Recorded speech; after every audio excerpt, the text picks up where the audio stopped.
ওই এডিসি দেখুন ত্রিপুরাল্যান্ডের স্বপ্ন নিয়ে দিয়ে এডিসি দখল করেছে। ত্রিপুরাল্যান্ড করবে, ত্রিপ্রাসাদের জন্য স্বর্ণ জমা নেবে। খুমুলুং দখল করেছে। এই খুমুলুং এর আগে একবার 1990 ইংরেজিতে এইভাবে খুমুলুং দখল হয়ে গেছিল। তারপরে 2000 সালে আবার সন্ত্রাসবাদীদের হাত ধরে দখল হয়ে গেছিল। এই খুমুলুং এটা সীমালংয়ে পরিণত হয়েছিল। সীমালং মানে হলো শ্মশান।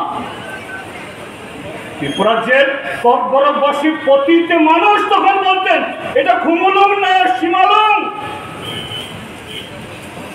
আজকে প্রদ্যুৎ মানিক্য কিশোরের হাত ধরে পুনরায় খুমুলুং আজকে সীমালংয়ে পরিণত হয়েছে।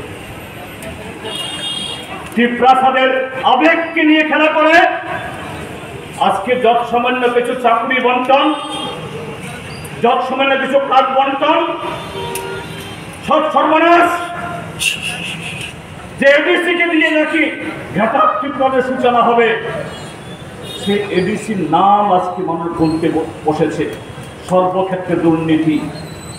কাজে আজকে এই ভারতীয় জনতা পার্টি ত্রিপুরা অথবা ইপিএফকে নাম ভিন্ন হতে পারে, কিন্তু জনবিরোধিতায় মানুষের টাকা চুরি করাতে, এ রাজ্যের মানুষের অধিকার ছিনিয়ে নেওয়ার ক্ষেত্রে এরা সবাই এক নৌকার যাত্রী।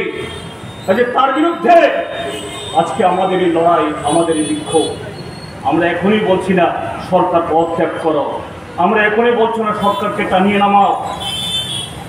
আমরা এখানে বলতে এসছে সরকার তোমার নীতি পাল্টাও,